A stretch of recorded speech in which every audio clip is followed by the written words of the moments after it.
Well,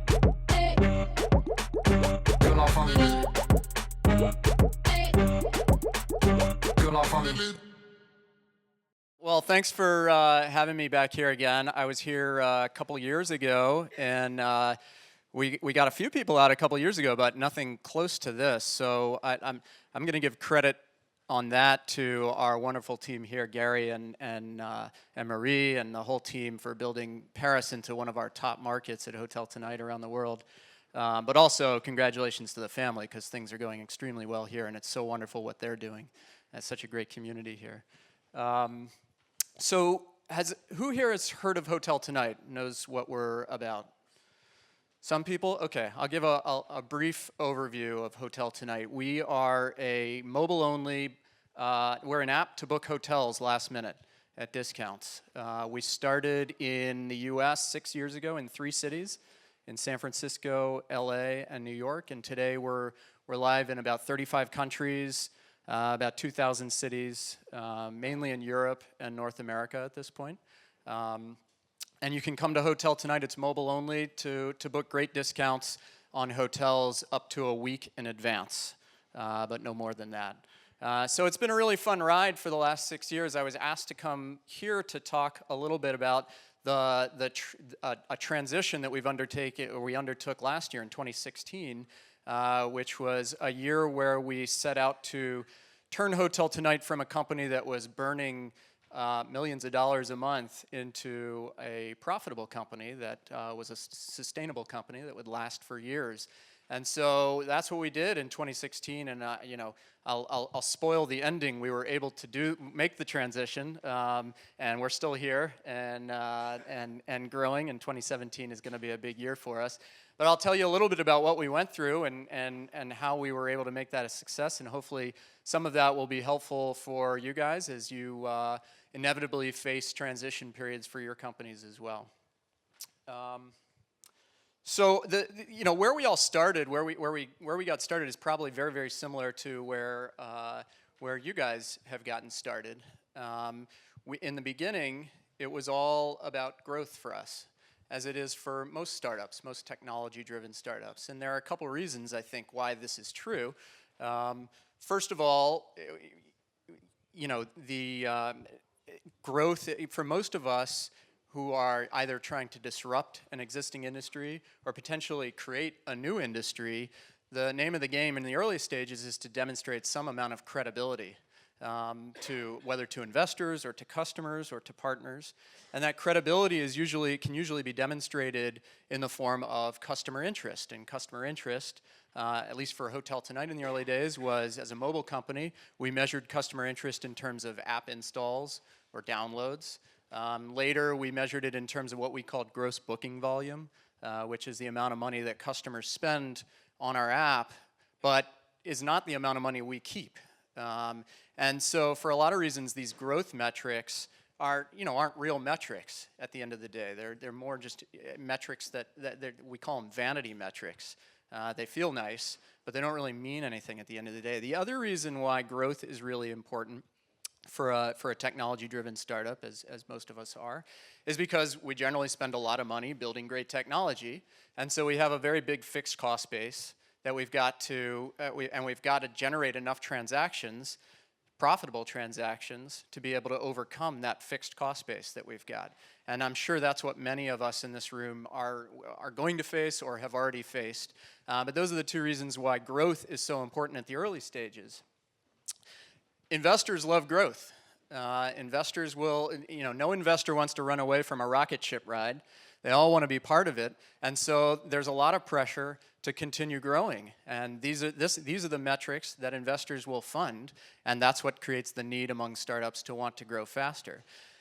Unfortunately, a focus on growth and the fact that growth leads to fundraising can do a couple bad things. First of all, it creates, when you have, if you have scarce resources, you get a lot more creative about what to do, and you get a lot more disciplined about how to do it.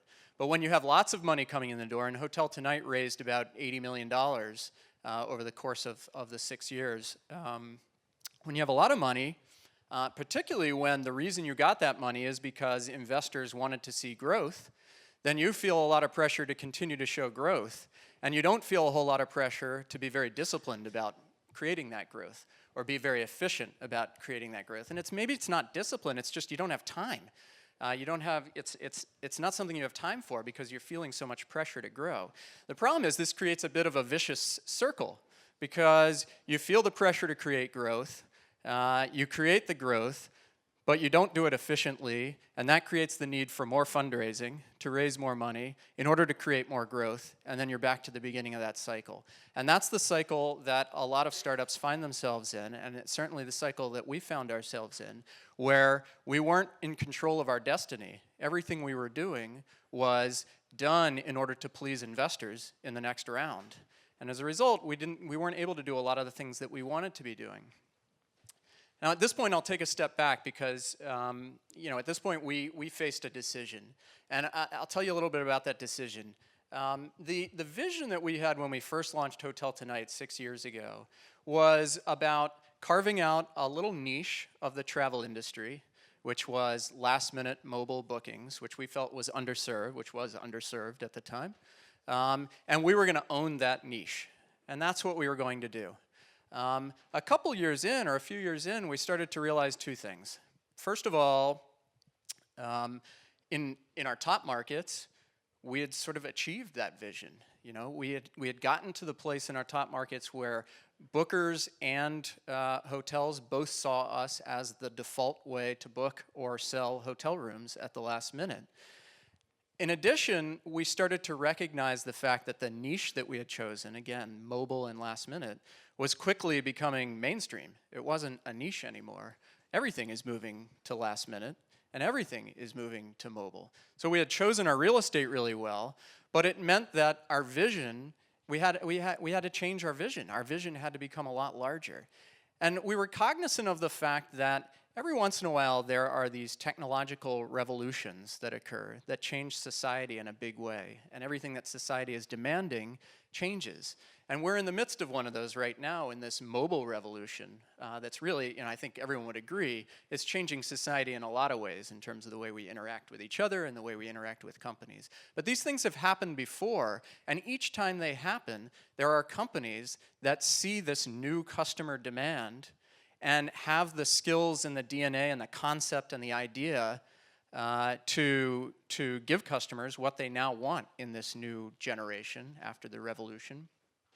And they're also able to execute really well on those ideas so that they can beat out competitors and become a sustainable business. We saw this, many of you don't remember this, but I remember this, offline, the days before online, when, at least in the travel agency, offline meant when we booked travel, it meant, we would get in a car or we'd walk to a physical place and sit across a desk from a real person.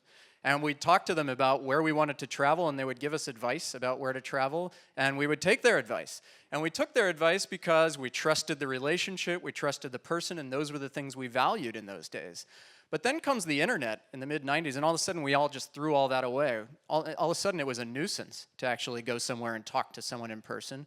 What we valued was having all the world's information at our fingertips and tools to manage it ourselves. And there were companies that were really good at providing that to us. Among them, in travel, Booking.com, for instance, was very, very good at figuring out how to take all this information and feed it to customers and give them tools to be able to manage their own travel. And so Booking.com, in addition to having a great idea, or companies like Booking.com, in addition to having a great idea, they also were able to execute extremely well, and they become these iconic companies that essentially put the offline travel agencies out of business. Well, no one expected that to happen except maybe Booking.com, but it happened. And we see the same thing repeating itself again for this new mobile era. We're in the midst of another revolution, and we see the same thing happening. There will be a winner in this mobile world for every industry, and particularly in ours. There will be a company who has the DNA and the skills to meet customers where they are now. Well, where are they now? The mobile generation wants authenticity, they want curated results, they want to believe and trust in the companies they're dealing with. They want to feel good about the companies, have a good experience. These are things that we didn't necessarily value in the internet era. We didn't rate websites, and if we had, I imagine a lot of them would get pretty poor ratings, but we rate mobile apps. We're looking for a much better experience. And at HotelTonight, we view ourselves as the company that should be the winner in hotel bookings for the mobile generation. We already have the skills, we have the concept, it's proven itself over and over again. What we hadn't been able to prove is that we had the executional capabilities to do it efficiently at scale to build a sustainable business. We changed our vision, we decided this is what we wanted to go for, and as a result, we had to transition the company in a really dramatic way to develop those executional skills. And that was the genesis of this journey that we went on to turn ourselves into a profitable company. A company that went from burning millions of dollars a month to a company that was making money each month. And so we set off on this journey in a way that a lot of companies set off on a journey to quickly turn around to profitability. And it's not a pleasant way to launch anything, frankly. The reality was that headcount was our single biggest expense. And if we were going to take this transition seriously, we were going to have to figure out how to get things done with fewer people. Personally, I was responsible for most of the people that we had brought onto this team. And it's a pretty incredible group of people that we'd brought onto HotelTonight. And because it's a pretty incredible group of people, it's become a really tight-knit group of people around the world. At the time, there were about 200 of us. Personally, for me, this was the worst day of my professional career. Having to go through this was gut-wrenching. And it's also the thing that gets the most press stories. So this was the part of the journey that gets written about the most, but frankly, it's only the first step of many that we had to take in order to make this transition successful. And I think a lot of companies stop there and can't make the rest of them, or don't make the rest of the moves that they need to make in order to become profitable. But fortunately, we were able to move forward. We moved forward. The next thing we did was we really decided we had to focus ourselves and focus the rest of the companies. In the midst of a really abrupt transition, the best thing you can do is cut out as much noise as you possibly can so that everyone is clear on what they need to focus on. For us, the things that we needed to focus on were, hey, how do we turn this thing into a profitable business with minimal impact on our growth? And so those were the two metrics that we focused everyone on. Operating income, which is our measure of profitability, and GBV growth. I mentioned GBV is the gross bookings volume growth. This is the amount that customers are spending on the app. And we subordinated everything we did to these two metrics. Even though we were going through a period of transition where we were trying to become profitable, that didn't mean that we were going to stop investing. And I think this is an important thing that is easy to get wrong as well. Similar to the way if you want to lose weight, you don't stop eating because you need to keep eating in order to be a sustainable entity. A company can't stop investing, even if the purpose of the transition they're going through is to cut down on their burn.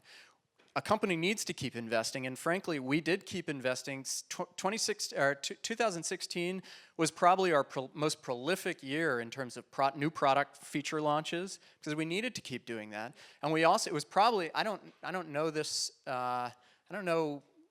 specifically, but I believe that 2016 was our biggest hiring year as well, which sounds ironic given this was the year that we were trying to tighten our belts and cut our spending. But it was important to keep investing in the things that we believe in. And this is the point in my talk where the team here will kill me if I don't mention that we have lots of positions open across our offices in Europe. So if you're interested, go to HotelTonight.com and apply, because we'd love to have great people. But I'll move on, back to the story. So even though we were investing a lot, we wanted to make sure that we were doing this in a disciplined way. And for us, that meant making all of our decisions based on the ROI of those decisions. We wanted to ensure that an ROI, return on investment. We wanted to make sure that every decision we were making, every project we greenlit, every initiative that we undertook was going to return more money than we spent in a very, very short time frame. And everything we were doing was looking at very, very short time frames. So we would only greenlight projects that would pay back very quickly. And even then, we knew that we had limited resources now, and we weren't going to be able to do even all those initiatives that could pay back very, very quickly. So projects and initiatives had to compete against each other to get limited resources, which was a first for us. Again, remember, when you have lots of resources, you don't impose this kind of discipline. But we started imposing this discipline. Initiatives that were otherwise really, really high quality and would have been great at any other time didn't make the cut. Against other initiatives that just seemed to pay back more quickly or more or whatever it was. As a result, people really had to think much harder about the initiatives that they were championing. And the side result of all this, in addition to saving money on things that might not have worked out as well for us in the short term, the side benefit of all this was all of our initiatives, everything we did, every product feature, every hire, every new business idea, everything became smarter and more sophisticated and more complex, which has benefited the company, which will benefit the company going forward. All part of this move to become much more sustainable. Yeah. The other thing that we did that was really important for us, I don't know, you guys, this might be familiar to you. It's certainly something we did a lot, where you're planning for the next year, or you're forecasting for the next period, and you go through what I call the wishful thinking forecasting process, which is, I really want growth to be 100% next year, so I'm going to build that into the forecast. I'm going to assume 100% growth, and I'm just going to figure out a way to make it happen. I'm going to will it into existence. And we would do that a lot. Maybe you guys are familiar with this. You've done this as well. What we had to do in this case was we had to de-risk our plan and our forecast to a large degree. And in doing that, we couldn't include assumptions or wishful thinking in our forecast. We started a new way of forecasting, which was we would only include things in our forecast that we had proven before. There were no assumptions in our forecast. There was no risk in our forecast.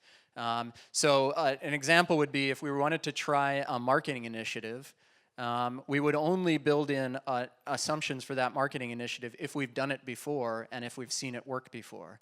If not, we didn't assume it was going to work, which we would have done before. We didn't assume that all these things that we'd never tried before were going to work. We built in the cost. Now, I should say, that doesn't mean we stopped doing risky initiatives. It just means we didn't build the benefit into our forecast. We only built the cost side into our forecast. Instead, we maintained a separate ledger that was separate from our plans of all the risky things that we were doing and what the upside potential was and what the downside risk was of all of these things. And as those things became more clear, we would then build them into the forecast as well. As a result, we had a forecast that had all the cost built in and no real false upside built in. So it was as risk-free as we could get. It was the most conservative forecast we could build. And that's how we knew that we were doing things the right way, we were in good shape, and we could believe in what we were expecting for the next year. As a final note, we also ramped up transparency significantly. We had always been a highly transparent company. Relatively transparent, I guess, with our employees. But there were things that we didn't like to talk about when there was bad news. We didn't talk about it in front of everyone. And that was mainly out of a fear that it would be demoralizing to some people. But in this new era, we've decided, hey, we're all in this together, and we all need to know the good news and the bad news in order to make better decisions about everything. And so we've ramped up the transparency significantly to the point that now every day there's a report that comes out to everyone in the company that tells them exactly where we performed on key metrics the day before. Every week in our all-hands team meeting where the entire company participates, we go through the entire P&L, the entire income statement, and we go over all the metrics from the previous week. And sometimes it's great, and sometimes it's not so great.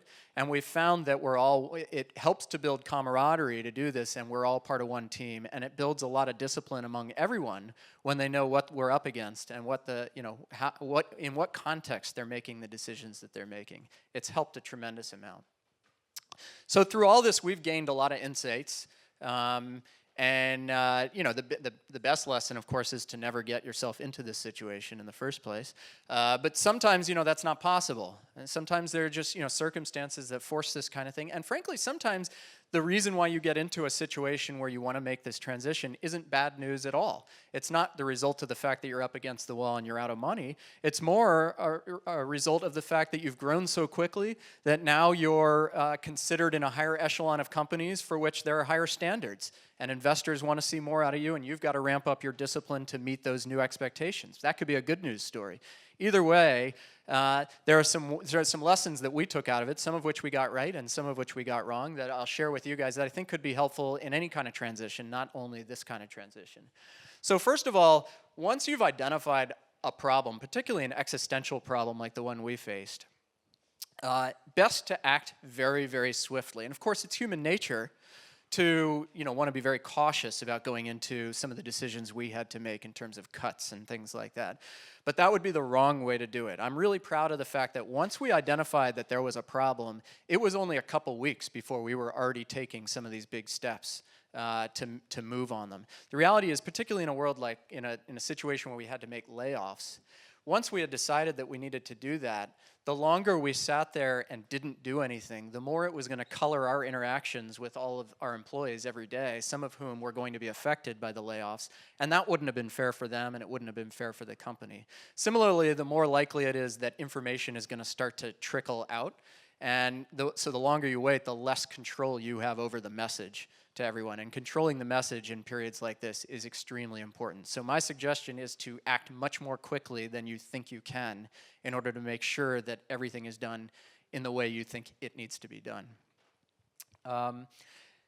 You want to make sure that you're really honest about what you're up against. And the reason I say this is because, again, we've probably all been in this situation. If you were to line up all of the initiatives that you're working on at your company right now and try to determine which ones you needed to stop doing, your natural inclination, or at least my natural inclination, is to find lots of reasons why why cutting each one of them would be bad. This might happen or that might happen if we cut each one of these, because you did all these for a reason and you feel strongly about them. But that would be the wrong approach. The right approach is to put all those initiatives on a list, everything you're working on, and rather than come up with reasons why it would be bad to cut them, come up with reasons how you can justify continuing to do them. And those reasons need to be based on empirical proof, real reasons why each one of these things has been beneficial, rather than assumptions about how it might be beneficial in the future. And I guarantee if you look at everything you're doing on a list right now and employ that discipline, you will stop doing some of the things that you're doing right now. And if you don't stop doing some of the things that you're doing right now, I don't think you're being completely honest with yourself about the value of each one of these initiatives. And that sort of discipline we imposed on ourselves, where we started cutting things based on purely on the demonstrated benefit or lack of benefit of the things that we're working on. And frankly, we've continued that discipline now, and it will continue into the future. It's an incredible discipline to do that once a quarter or 2 times a year or something like that. Just look at everything you're doing and assume nothing. Just look at the demonstrated benefit of the things you're working on. It's an incredible discipline. One of the things that we did a lot of things, I'm proud of a lot of the things we did through this transition, but one of the things I don't think we did particularly well is acknowledge that the environment was going to be very different for some or all people in the company. Many people's jobs changed dramatically as a result of this transition.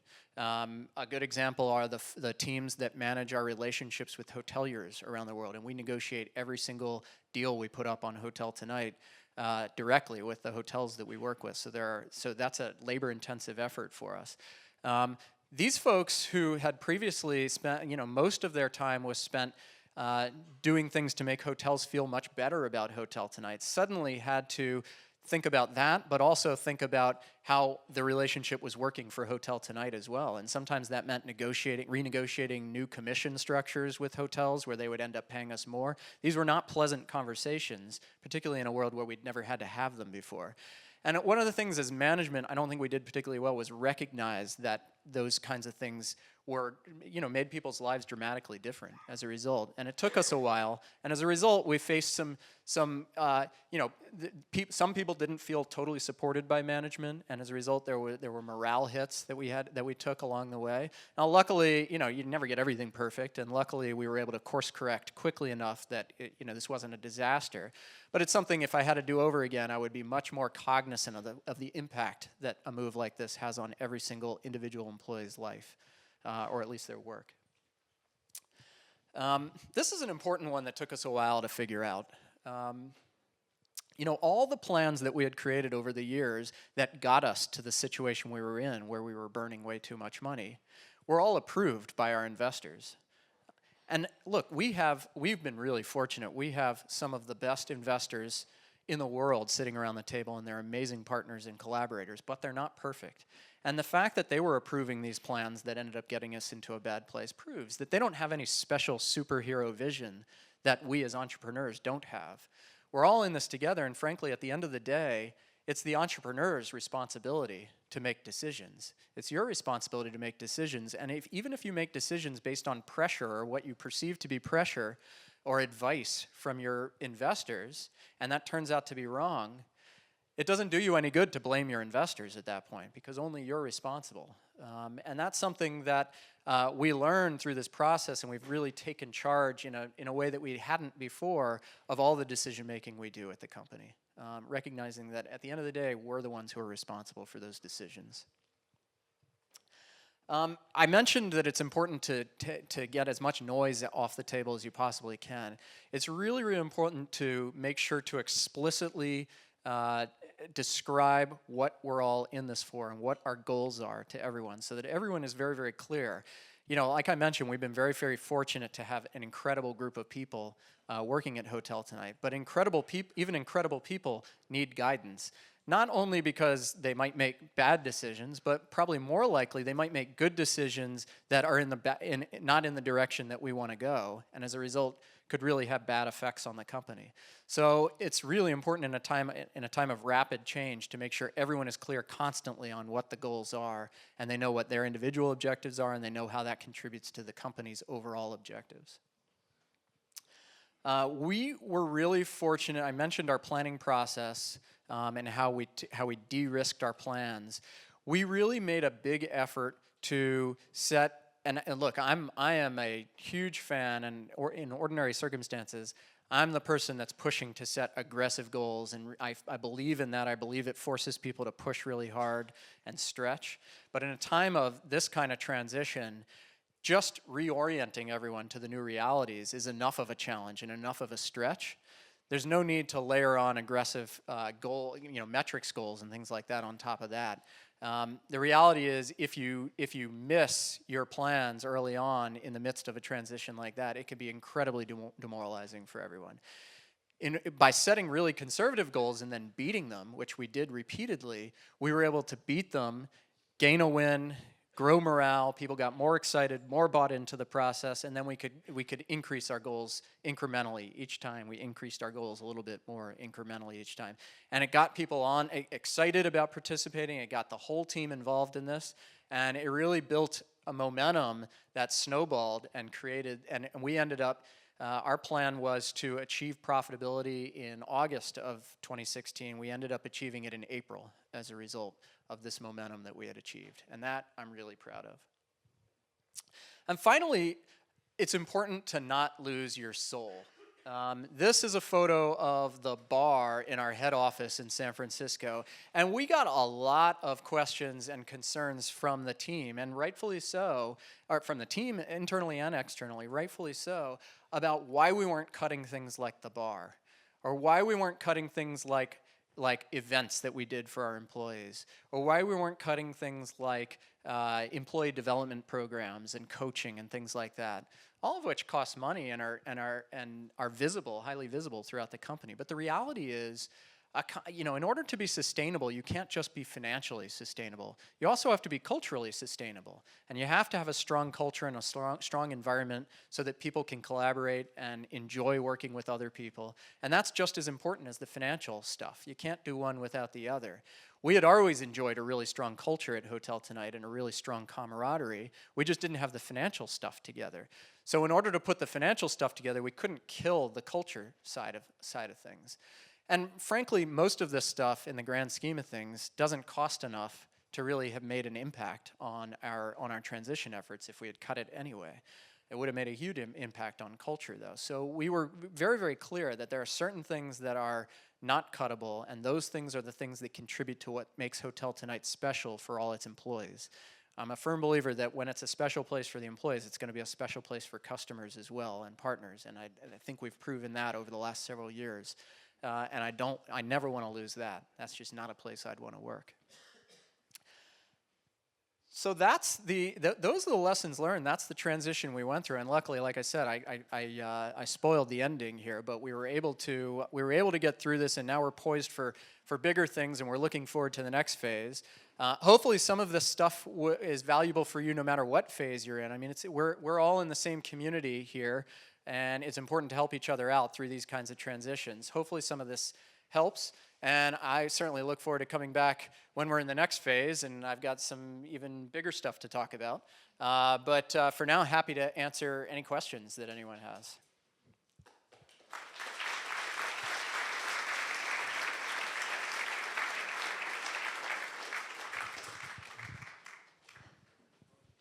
Yeah. Hi. Thank you for this. When we listen to the changes that you've made, it seems that a lot of the incentive from the company goes to salespeople. And actually, I do not imagine how, you're selling through a mobile phone, so talking about projects that have a return on investment, short-term focus, and so on. Getting into the black, is it because you've done better sales, or is it a better application and features, or better partnerships with hotels? Where does this come from? Oh, I think our main challenge, it's a great question, and there are a lot of different ways to get to profitability. You could improve the top line, or you can improve the expense lines. For us, we always had strong top line growth, and even this year, even throughout in 2016 when we were going through this, we doubled revenue. So the top line, the sales number, was never a problem for us. For us, it was discipline around what we were spending on. And once we imposed that, we were really nervous when we were imposing that discipline that we'd kill the top line as well. If we stopped spending on projects or marketing initiatives or things or feature development and things like that, we were concerned that growth would start to slip away. And what we found was, because we imposed much more discipline on spending, we cut out projects that actually had never had any impact on growth. We were just spending money for no reason. And so our growth wasn't impacted at all, which was a huge surprise to us. That's why we were able to get to profitability earlier than we expected, was because we expected growth to decline and it never did. So once we cut out expenses, we were able to attain that profitability much more quickly. Thank you very much for this very impressive story. It's very much of a one-sided story, though. You clearly, at that point, chosen to go for profit. What about the journey to growth? Is there any a place for a company to choose the other path? You could say we often hear that the Earth is flat. And maybe you'll be the first company to be successful in China. But what about that? Have you had sessions where you shared that? How much time did you spend on trying to go the right way? So how much emphasis did we put on growth throughout this whole process? Is that a... Basically, we have an option. We can choose growth or we can choose profit, right? And you've definitely chosen profit. what about growth? It is valid for any type of other company, maybe, because it's an inside world out there, and maybe if you don't do it, maybe someone else will. Yeah, I mean, the question implies that it's that they're mutually exclusive, and I think we didn't choose profitability; we chose profitability and growth. Whereas before we were only choosing growth, and I think that's really, really important. It's not necessary to eliminate one in order to have the other. If we had chosen purely profitability, we would have made very different decisions, and our growth would have been eliminated, and that's not what happened. And I think that was the key learning in all this, is that we didn't need to choose one or the other, whereas we had previously thought that we did. We had previously thought that the only way to continue growing was to keep dumping money into all sorts of initiatives whose benefit was unclear, but we couldn't afford to think about. We couldn't afford to stop and really think really hard about it. We had to keep pouring money into it. And what we learned was many of those initiatives whose benefit was unclear had no benefit. And so we were dumping money into things that it was a black hole. So we found that we could actually have both and continue to grow and do it in a disciplined, responsible way. And that's where we find ourselves today. And that's why we're so excited about the future. How do we accelerate that? Well, now that we have the discipline in place on a project-by-project basis, and we talked a lot about unit economics while we were doing this, making sure that every transaction that we processed was profitable in itself. These were things that we didn't talk about previously, but now that we do that, now that each one of our transactions is profitable, now we can pour more marketing into each of those transactions and grow the volume of those transactions, knowing that we're going to be growing our profitability as a result. Whereas before, where each we were giving away lots of coupons, for instance, to like this one, to book hotels, where each transaction wasn't profitable. Growing those transactions only increased our unprofitability. And so just by becoming smarter about doing those things, we can accelerate now in a smart way. And that's what we're doing. Could you tell us a little bit more about the headlines, if they are true, and if yes, why you're planning an IPO? Yeah, this headline is I debated whether I should even put it on here because it's a little bit misleading. I would say the way we're characterizing our next phase of growth and the way we characterize this entire transition was, hey, we want to be a company that's gonna outlive all of us. We want to build a company that's gonna be iconic. We believe we're gonna be the winner in the mobile booking world, and in a few years, I want to be the company that everyone thinks of when they're going to book a hotel, because everyone's going to be booking hotels on their mobile phones, and they're all going to be doing it last minute. So in order to do that, I guess the way we thought about it internally is we wanted to build the discipline at HotelTonight such that we could go public if we wanted to. We would have the internal discipline right, we have all the metrics done correctly, and we're a responsible company that public investors would like to invest in. That doesn't mean we're necessarily going to go public. That's a decision that we'll make as and when we need to raise money or when that phase occurs. But we want to be in a position where that option is available to us.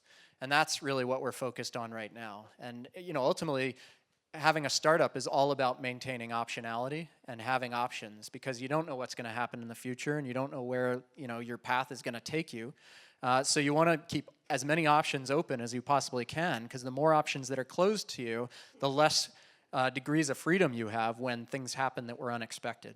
And so one of the options we want to keep open to us is this possibility of going public, whether or not we end up ever doing it or not, because it's just good discipline to build. The discipline that you need to go public is just good discipline to build at a company. Hi, thank you first. A double question, if you don't mind. First one, where is the bar in San Fran? Where is the bar in San Fran, please? Where's the bar? Oh, yeah, 5th and Market. Come join us. Good. Yeah, good. Definitely. Second question, a bit more. Oh, that serious. wasn't the tough question? No, I know what it is. So the second one, a bit more serious. Did you use any data science for your metrics first, or for your recommendation? And do you plan to use more data science in the future too? Yeah, the answer to both of those questions is an emphatic yes. we built a really, really sophisticated algorithm that determines which hotel, one of the benefits of using HotelTonight as a user is that we don't display 500 hotels. We only display 15 for any given search. And so you don't have to sift through bunches of results. We've done that work for you, and we've curated the results list for you so that you only see the best hotels at the biggest discounts. And so we've built a really sophisticated algorithm to crunch through all that so that every single user sees results that are tailored to them. There's a lot more we need to do that we want to do, and there's going to be a lot of data science that's going to be involved with that. So we're investing heavily. That's one of the biggest investment areas that we have right now, is investing more on the data side of the business. Hello, Jared. Thanks for the presentation. Quite good and quite amazing, in fact. And congrats and for the courage you had to take the decision in November 2015 to change and ramp up. One question for me. You mentioned at the beginning that the food industry is in the verge of a revolution and that everyone is going mobile. So what's your main differentiator currently? My another point is, what's your main threat currently, based on that? And knowing you just said that you might not do IPO, but you might want to diversify yourself or go for new technology, or will you be looking for smaller acquisitions? Well, I'll tackle the last one first. In terms of acquisition, I mean, we're always looking at opportunities to fill in the team or to grow into a new area, that kind of thing. And so to the extent that an acquisition is the best way to do that, we'd certainly look at that. Maybe there are other options like growing it ourselves. But I would never say no to acquisitions. I also wouldn't say that I'd have, that we'll definitely be making acquisitions. In terms of our differentiators and our threats, yeah, I agree. I do believe that the world is moving more to mobile, particularly in a commerce sort of environment. That's all moving from the web to mobile. That doesn't mean that there's anyone out there that's doing it really well. I mean, particularly in our industry, I don't think there's another company that's doing it very well, mobile. There are a lot of companies that are extremely good at booking hotels on the web, and they've tried several times to try to develop that muscle in mobile as well. But mainly they try that by just moving their web experience and porting it over to a mobile app. And we've seen that fail time and time again. In fact, since we've been live for 6 years, the big players, whether it's Booking or in the US it's Expedia, have tried multiple times to launch HotelTonight clone apps to try to kill HotelTonight. And this happened much earlier than we expected it would happen. We launched the app in January of 2011, and by the fall of 2011, by October, we were already seeing these guys launch competing apps, and none of them have worked. They've all failed, and that's not because these guys aren't smart and really talented and have a lot of resources. It's just because it's a very different way of interacting with your customers via mobile versus via the web. And I think that's why when these technological revolutions happen, there are companies that become winners, and they're generally not the companies that were the winners of the last generation. And so when the internet became prominent, companies like Expedia and Booking.com became the winners of that era. They beat out really, really large offline conglomerates that were huge in the previous generation and no one thought would fail. But those companies couldn't move fast enough into this new internet reality. And the same thing we see is happening in the mobile reality. These large incumbent companies aren't capable of turning the ship fast enough in order to compete. So the main threat that from my standpoint, our differentiators are the fact that we are mobile only. We're built for mobile. We only show 15 results. It's really easy to book on HotelTonight. It's a friendly app to use, and friendly sounds kind of fluffy, but you probably know what I mean. You don't go to a big online booking tool and feel like you're being treated in a friendly way. That's just not what they're there for. But you want that with a mobile app, and that's what people are looking for in terms of their interaction with mobile apps. So those are our differentiators: the 15 hotel list, the ease of use, and the friendly environment. And the discounts are not bad either. And you know, those are all exclusive. In terms of threats, the main threat that I see at this point, the one thing we worry about, we used to worry much more about external threats from competitors. The main threat we're worried about now, though, is internal. It's us becoming complacent, or us ceasing to push really hard and be aggressive about rethinking everything constantly, questioning everything we do. As soon as we become comfortable and feel like we've got the right solution and we've perfected it, we're going to be in bad shape. Because there's a lot we need to be doing, and we need to be moving fast. And if we stop moving really fast, then others are going to catch up with us. Thank you for the talk. So my question is about like nostalgia question. It's about the early stage of your company when you start building the app, and I was wondering what was your strategy for making yourself like known by people, not just like my friends and my family are knowing our app, but more than that. It's like you're going outside and taking a sign and say, "Hey guys, we're existing," or something like this. Yeah. For us, you got to put yourself back in 2010 when we were building this, in 2011 when we were at the very early stages. And at that point, there really weren't mobile apps to do commerce. Didn't exist. Uber had just launched.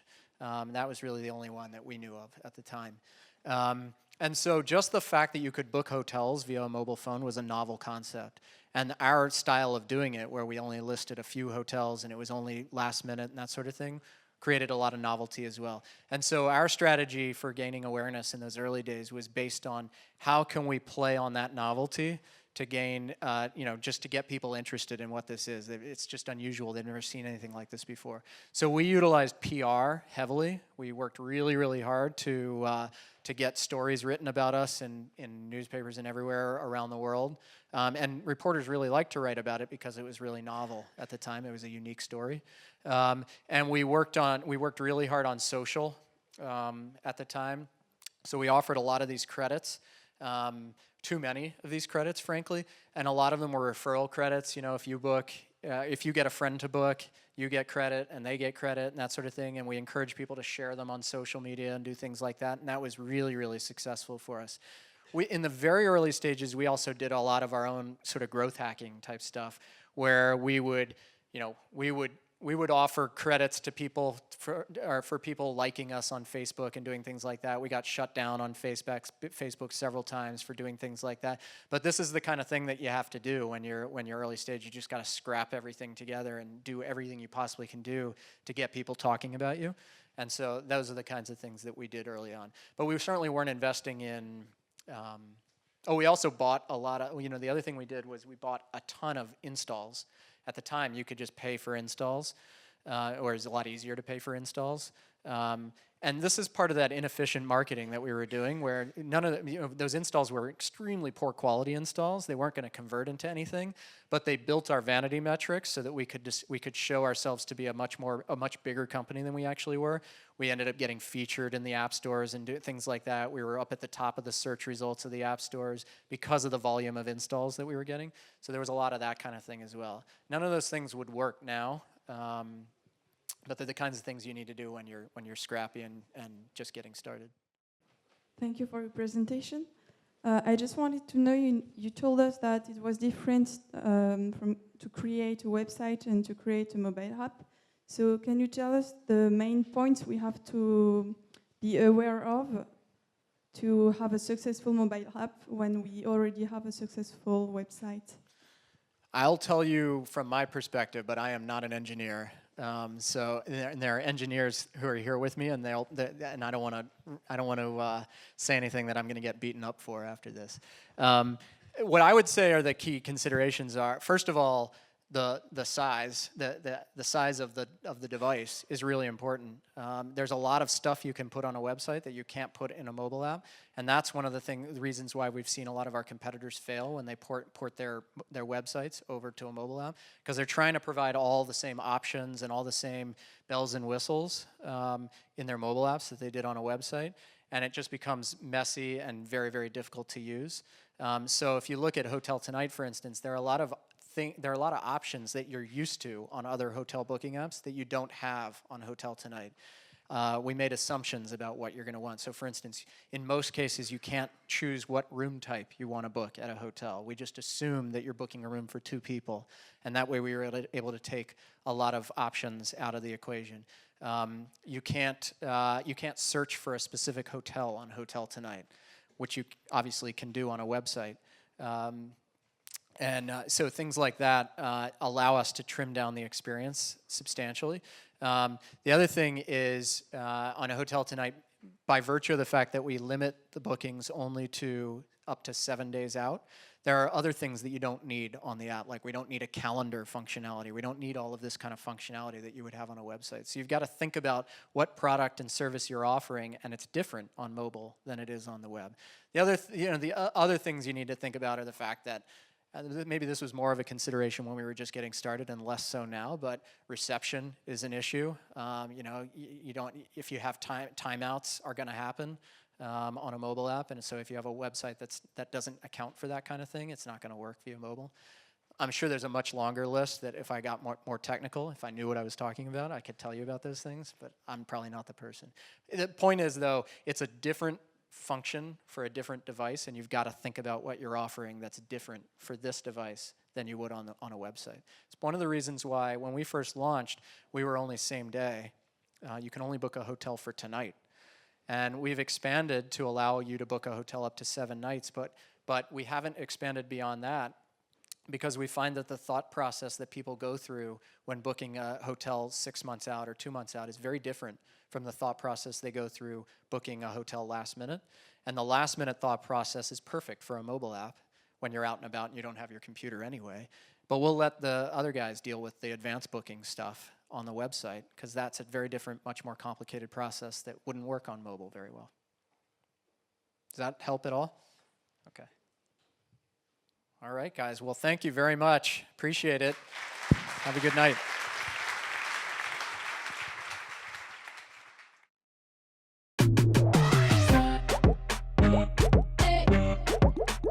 Que